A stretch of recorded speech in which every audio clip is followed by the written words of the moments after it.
Today, I'm going for our first run in the Brooks Hyperion Elite. The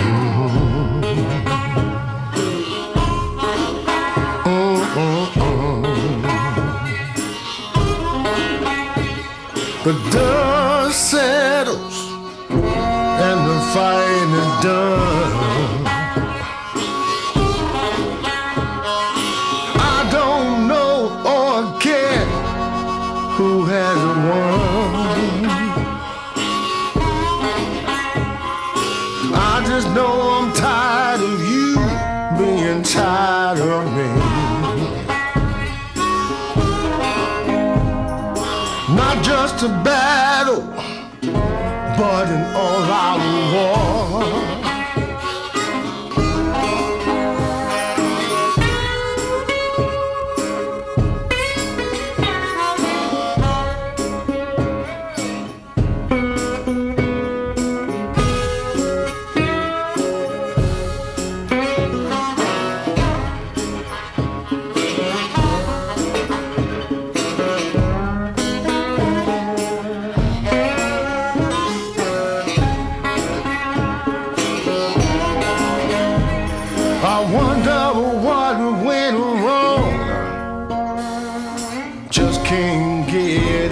3.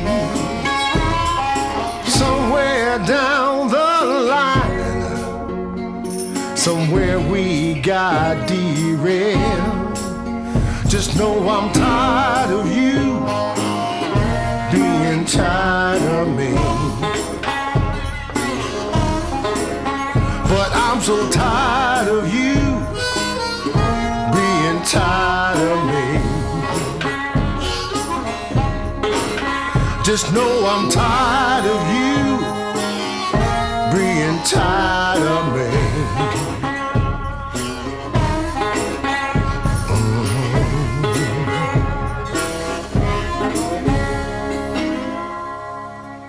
15.68 miles, 7 minutes, 47 seconds per mile, 147 beats per minute today for my workout today. Running up to the track for my warm-up and then doing a 5-mile math test on there. So running at a low heart rate type of pace to see where my level of fitness is in that regard. And then immediately from that point, getting into 5 miles of marathon heart rate pace for today, which those 5 miles ended up averaging at about 6 minutes, 40 something seconds per mile. So getting in some slower paces and also some faster paces in the Brooks Hyperion Elite. But before I get into my thoughts on how this shoe did, and I've kind of previewed them on Instagram and on Strava with a lot of you guys, I do want to go over disclosures. This is a pair of shoes that I purchased with my own money. No one sent this shoe to me. No one's paying me to make this video or to wear the shoe, and no one's going to get a chance to preview the footage that you see before you guys get a chance to see this video on YouTube. Now with those disclosures out of the way, let's talk about this Brooks Hyperion Elite. What we have is a 6.9 ounce listed weight shoe with an, I believe it's an 8mm heel drop. That's information that I got from the answers to questions asked on the Brooks webpage. It looks like it was a Brooks staffer that answered that question, so I'm going to take that as being an official listed heel drop for the 8mm shoe. Although for shoes like this with a really aggressive rocker on it, I'm not sure how much the heel drop really even matters. And for a racing shoe where you're on your toes, or at least in the midfoot a lot more, again, I'm not sure how much heel drop really matters. But what I mean by the rocker on this marathon racing shoe is that as you're running or walking around in the shoe, you feel like it's like a normal shoe, and then at a certain point, it just feels like you're stepping off the edge of a curb or a stair, and the back part of the shoe lifts up real high. It like kind of rocks up really quickly. This is one of the most aggressive rockers that I've ever seen. It feels like it starts like way back. Normally you feel it kind of like here. On this shoe, I feel it really early on, and it made for a little bit of a strange sensation in this shoe. In the upper, what we have is an upper that reminds me very much of the Nike Vaporfly 4%, the first generation. The upper to me looks like it's lifted straight off a Vaporfly OG and glued right down onto the DNA Zero midsole foam that they have on the Brooks Hyperion Elite. Now this midsole foam is stiff, and I'm sure a lot of you guys have already seen reviews about it and how it's a stiff midsole foam. I didn't think that was necessarily going to be fatal. I was really optimistic about it. I was hoping that this shoe would end up being something that I could really use. And the stiffness of it as I was walking around before I really started running in it, I felt, you know what, maybe this shoe is going to end up feeling a lot like the Zoomfly SP, which was the first generation and like the 1.5 generation of the Nike Zoomfly before it went to React, and they were using Lunarlon, which is a little bit stiffer of a foam, and a carbon infused nylon plate, whatever that means. But that's the kind of technology that was in the first generation of Zoomfly and in the Zoomfly SPs that a lot of people really liked. I really liked the Zoomfly SP as well. It felt like a shoe that had an aggressive racing upper with a too firm midsole that ended up being a shoe that you could really run a bunch of miles in. And I was hoping for that here. That's not exactly what I got. On the outsole is great though. The rubber, really nice and grippy, very minimal, very thin, had no problem with that. So that part of the shoe I really like. I like the look of it. I like the feel of it. That part was really great. But the real miss here, I think, is in the midsole and the carbon fiber plate that's in here. So for today's miles, my MAF test that I did, or maximum aerobic functioning test, the idea is you figure out what your low heart rate kind of upper limit is, and you run 5 miles on the track. So you have a nice flat and kind of standardized surface that you can run on. That was a really fast MAF test for me. My times ending up in the low 8s. I even had 1 mile cracking underneath the 8-minute mark, so 7:57 for a mile running in these, and I felt like I was pretty efficient at that slower-ish pace of about 8 minutes per mile. I didn't really have any problems at all with the shoe, but it also didn't feel like the softest shoe to run in, which is unusual because I was giving it probably one of the most forgiving surfaces that I can find to run in, at least with a road racing marathon shoe, which is a track, because the track is supposed to be a little bit soft and squishy. Now, granted, it was pretty cold out there today. Temps were below freezing, so the track surface itself was a little bit less cushioned than it might normally be. But by the end of those first 5 Maffetone miles, or the maximum aerobic function miles, my feet were starting to feel it already. And at that point, that puts me at about 7.75 or 8 miles for the day. My feet were already starting to feel it. From that 5-mile test, I went right into marathon pace miles. And so I did 2 miles along the track at marathon pace, or at least marathon heart rate, which for me is shooting for a heart rate of 160 to 165 beats per minute. And for those miles, I was running in the 640s per mile. So not anything near what Brooks Pros are running, but I feel like that's not exactly a slow marathon pace either. So I did 2 miles on the track. Even then, again, I'm still at that faster speed. I was thinking, all right, I'm picking up the pace a little bit. I'm putting a little bit more force into the forefoot. That should be compressing this foam here a little bit more. I should be feeling maybe at that point some of the responsiveness and the cushion that's supposed to be in this DNA Zero foam, but I just still didn't feel it there. Then I hit the road, leaving the track, going up further north so I can loop back up and back and then run back south towards where I live. The idea being trying to have a lot of southern direction in terms of my running because there was a strong wind and I wanted to have a little bit of a tailwind with me.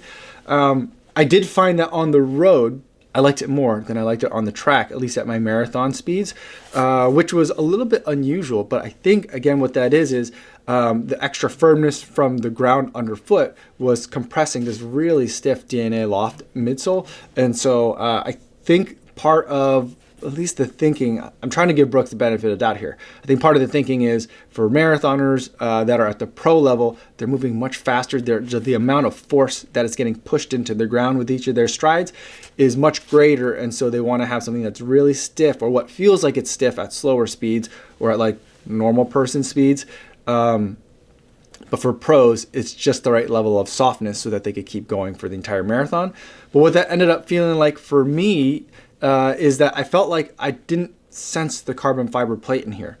Or the other thing that I was thinking is, all I'm feeling is the carbon fiber plate. Maybe the carbon fiber plate is too stiff, and so it's not allowing the foam to compress enough to give my foot the kind of support and softness and impact absorption that it's looking for. Whichever the case may be, I really tried to like this shoe. The paces that I was able to hit were fast for me at least, putting it in relative terms. And so it's not that it slowed me down. It's just that I don't think that I could maintain any sort of relatively quick pace in this shoe for the course of a marathon. I think I could race a half marathon in this shoe, but I'm not sure that I would like it. I definitely don't think that like a normal person can run a marathon in this shoe. And I can't, I struggle. The thing that here's where like I'm struggling when I'm trying to figure out who this shoe's for. Like, I don't know who the testers were for this shoe, they were making this shoe for. Because when I think about like the Hyperion Elite, I think about Des Linden. Des Linden is an amazing runner, super strong, super accomplished, but I can't imagine that she's putting that much more force into the midfoot with each strike than I am, because I'm a lot taller than her and a lot heavier than she is. And so like that's where I'm just not sure like what she's feeling when she runs in this shoe. And I'm not sure that she's ever actually raced in this shoe, even though this is supposed to, or kind of being led to believe that this is a shoe that she ran like the Boston Marathon 2018 in. I can't imagine that this is a shoe that she has run in before. Now on the website, there's like a picture of her on it. But one of the things that I do know is that I picked up this shoe because, and I hate to kind of like bash on any company at a time like this when like we're about to face like global recession or depression, but just to kind of give you guys a whole story of like how I ended up with this shoe is I was in Atlanta for the Olympic marathon trials at the end of February. And while I was there, I got an email from Brooks, not like me personally, but Brooks sent out a big blast email saying like, look, we're going to have a midnight drop of this shoe at midnight on February 29th, the day of the Olympic trials. You can have a chance to order this shoe online at the purchase price of $250 for a shoe that's supposed to last a quoted 50 to 100 miles, mind you. But you can buy this shoe and get the shoe that everyone's going to be racing in. So I waited till midnight because normally I'm in bed way earlier than midnight. So I waited till midnight and I bought the shoe right away. Then, literally 12 hours later, as I'm on the streets of Atlanta watching the women's marathon race come through, I see that some of the Brooks pros are not wearing this shoe. They are in fact wearing a version 2 of this shoe, a version 2 of this shoe that already exists and is going to be sold in just a couple months. It was previously scheduled to be sold at the end of April to comply with IOC rules, with a broader release scheduled for September. So 12 hours from the time that Brooks sold me this full price $250 shoe, they were then announcing that version 2 of that shoe was going to be on sale in just a couple of weeks in the US. So that was pretty, I don't understand the thinking on the way that they're handling that shoe. I don't understand the way that they've designed this shoe in terms of the midsole foam that they're using here. So there's just a lot that I really wanted to like look past and look over and just like see, like, you know what? You can mess up a lot of things, but if you've got a shoe that works, I'll forgive it. But this is not a shoe that works. The outsole, great. The upper, aside from the fact that it's a straight copy of another shoe, I didn't have any problems with this. It worked for me. The upper's great, outsole is great. It's just this midsole and carbon fiber plate combo that I just think needs some work and tooling. I understand that they've already done a whole bunch of that, enough to get ready to release a version 2, which is what makes this review kind of like weird. But, and I talked to you guys about it on Instagram asking, should I return the shoe, given everything that happened in terms of the way they launched and released it, or should I review it? Overwhelmingly, most of you told me to just return the shoe and get my money back and use it to get other shoes. But I thought, you know what? I really wanted to see what this shoe looked like in slow motion. I also wanted to just get a sense of where kind of Brooks is starting at with these racing shoes. Although I don't think that this is the 2018 Boston Marathon championship shoe by any means, but I just wanted to see where they were starting out at and see kind of like from, I guess, a historical perspective of what's going on with this shoe. So it was an expensive endeavor. I guess in theory about like on the short end, about a third of the way into the lifespan of the shoe. So I'm very confused about what's happening with the shoe and just why. And it wasn't all bad. There were some really brief shining moments in it where I felt really great. But like, there's no way. Like, if you've run a marathon in this shoe and felt good afterwards, let me know in the comments. I really want to talk to you. That's a challenge. I just don't think that there is. I don't think that there is. This is the part of the video. This is the part of the video where I normally talk about a charity runner of the week, but with a lot of the races having already been rescheduled, with the USATF now calling for postponement of the Olympics, because July seems too an aggressive of a date to kind of get ready for. Plus, there's trials and stuff that people won't be able to really prepare for. I'm not sure that I want to. I don't know what to do with the Charity Runner of the Week program. So at least for this week, till I kind of wait to see what happens, figure things out. What my wife and I are going to do are we're going to make a donation to our local food pantry. The Greater Chicago Area Food Pantry is stepping up because all the public schools are closed. Public school is where a lot of children in Chicago and in a lot of public schools across the United States get a majority of their food. And so that is always a big concern whenever you close schools, at least in the Chicago Public School District. What the Chicago Greater Area Food Pantry has been doing has been providing food that families can pick up at the schools.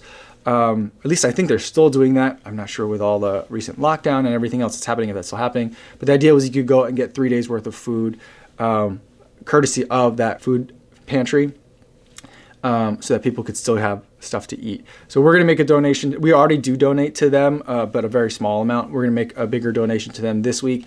And in lieu of making a donation to a charity run of the week, if you guys can, I mean, we're at a weird time. Lots of people are losing their jobs. Lots of people are being severely economically affected. I'm not trying to tell you to go out and do that, but if you feel like, if you've been one of the group that's been donating every week, if you could funnel that energy and that positivity toward something very, very local to your community, I would love that instead. And if you want to take a screenshot of that and send it to me on private DM, I won't show it to people, but I will, just like I do with the Charity Runners of the Week, I will recognize you guys on the channel as well. I think now is more than ever, we have to keep social distance, but we have to think super, super local and think about all our neighbors. So I think that's what I'm gonna do for this week.